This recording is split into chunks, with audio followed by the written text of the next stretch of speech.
내일의 소망 주만이 만복을 내리시네. 오신 실하신 주, 오신 실하신 주, 날마다 자비를 베푸시며 일용할 모든 것 내려주시니 오신 실하신 주, 나의 구주.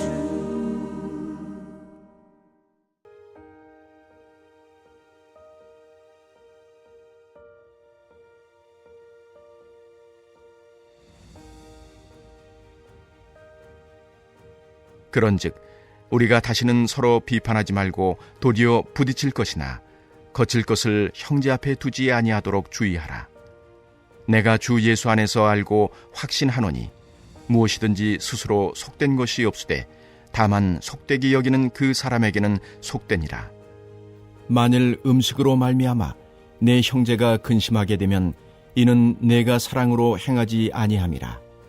그리스도께서 대신하여 죽으신 형제를 네 음식으로 망하게 하지 말라. 그러므로 너희의 선한 것이 비방을 받지 않게 하라.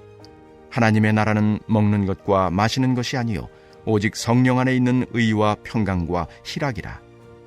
이로써 그리스도를 섬기는 자는 하나님을 기쁘시게 하며 사람에게도 칭찬을 받느니라. 그러므로 우리가 화평의 일과 서로 덕을 세우는 일을 힘쓰나니 음식으로 말미암아 하나님의 사업을 무너지게 하지 말라. 만물이 다 깨끗하되 거리낌으로 먹는 사람에게는 악한 것이라. 고기도 먹지 아니하고 포도주도 마시지 아니하고 무엇이든지 네 형제로 거리끼게 하는 일을 아니함이 아름다우니라. 내게 있는 믿음을 하나님 앞에서 스스로 가지고 있으라. 자기가 옳다 하는 바로 자기를 정죄하지 아니하는 자는 복이 있도다. 의심하고 먹는 자는 정죄 되었나니 이는 믿음을 따라 하지 아니하였기 때문이라. 믿음을 따라 하지 아니하는 것은 다 죄니라. 할렐루야. 추석 연휴 기간 중에도 이렇게 영상으로 말씀 앞에 계신 모든 우리 성도님들을 예수 그리스도의 이름으로 축복합니다. 자, 명절에 맛있는 음식 많이 드셨습니까? 좋은 마음으로 우리 모두 만난 명절임에도 우리는 아주 작은 사소한 것 때문에 다투게 될 수도 있죠. 그래서 가족끼리 어려워질 때도 생깁니다. 참 공동체를 하나 되게 만드는 것 결코 쉽지가 않는 것 같아요. 어느 교회에 목사님이 교회에 부임을 했습니다.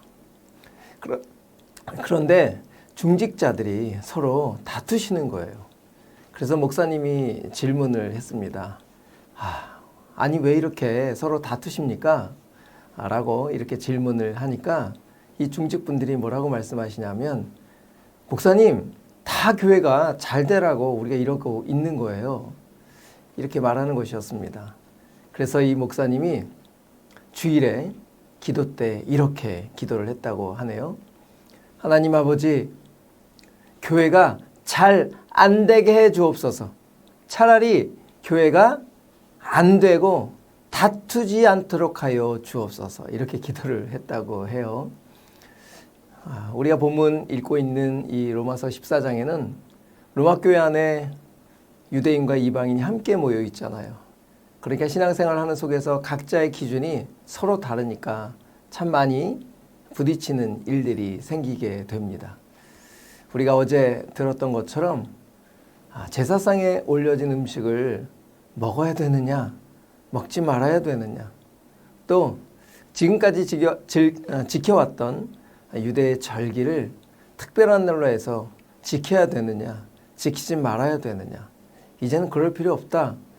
이런 여러 가지의 문제를 가지고 서로 의견을 내놓고 다툼을 하고 있는 것입니다. 그들을 향해 사도 바울은 오늘 본문을 통해 두 가지로 권면하고 있습니다. 다툼을 멈추기 위해서는 먼저 13절입니다. 그런즉 우리가 다시는 서로 비판하지 말고 도리어 부딪힐 것이나 거칠 것을 형제 앞에 두지 아니하도록 주의하라. 아멘. 교회 다툼이나 문제가 생겼을 때 먼저 뭐라고 말씀하십니까? 서로 비판을 멈추라는 거예요. 도리어 상대가 부딪히거나 거치지 않도록 배려를 해야 된다고 합니다.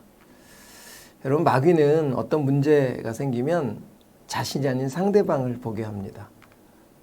여러분, 상대방이 먼저 보인다는 것은 그 사람의 잘못이 보이게 되고 그 잘못 때문에 비판이 되고 비판은 다툼이 되고 또 다툼은 공동체 분열을 일으키게 되는 거죠. 하지만 믿음의 사람들은, 하나님으로부터 주어진 믿음으로 반응하는 사람들은 어떤 상황과 문제 앞에서 절대 상대방이 보이더라도 먼저 자신을 보게 합니다. 여러분, 어떤 문제 속에서 나는 혹 잘못한 것이 없을까? 어떤 상황 속에서 내가 혹 실수한 것은 없을까? 먼저 모든 상황 가운데 다른 사람의 모습보다 자기 자신의 모습을 먼저 보는 것이 바로 싸움을 멈추는 시작점이 되는 거죠. 내가 누군가의 걸림돌이나 거침이 되지 않도록, 가정에서도 마찬가지죠. 참 아주 작은 상황부터 큰 상황에 이르기까지 어떤 상황 속에서도 다툼의 걸림돌의 역할을 하지 말고, 여러분, 우리는 믿음의 디딤돌이 되어야 합니다. 자, 두 번째로 오늘 본문 17절에 우리 한번 다 같이 읽어보도록 하겠습니다. 하나님의 나라는 먹는 것과 마시는 것이 아니요 오직 성령 안에 있는 의와 평강과 희락이라. 아멘.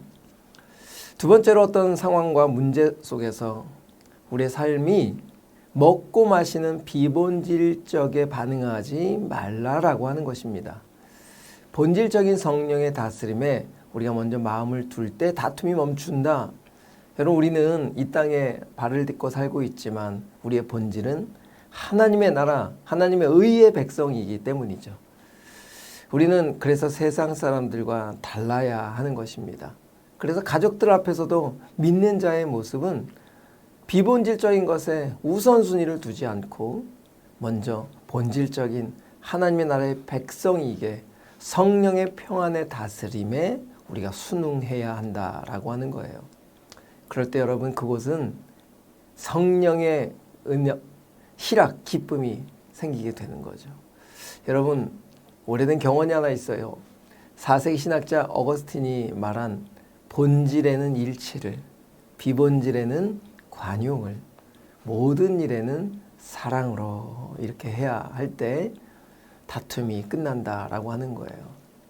마지막으로 시간을 알려주는 시계 있잖아요.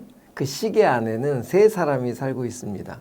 아주 성급한 사람, 그리고 차분한 사람, 또 아주 느긋한 사람. 여러분, 성급한 사람은 바로 초침이죠. 차분한 사람은 분침이고 느긋한 사람은 시침입니다. 이렇게 함께 서로 다름이 있음에도 성급한 초침은 차분한 분침을 비판하지 않습니다. 또 느긋한 시침은 성급한 초침을 비판하지 않습니다. 서로의 차이점을 인정하면서 자신의 역할을 그대로 시행할 때 시계는 멋진 조화를 이루게 되죠. 그리고 미래의 문을 열어가는 시계가 됩니다. 사랑하는 성도 여러분, 우린 예수 안에 있는 한 몸입니다. 내가 잘 돼야 옆 지체가 잘 되는 거예요. 우리 주님은 당신의 죽음으로 우리의 연합이 되도록, 우리가 잘 되도록 하셨습니다. 오늘 나는 죽고 예수가 나타나는 그런 하루 되기를 주님의 이름으로 축복합니다.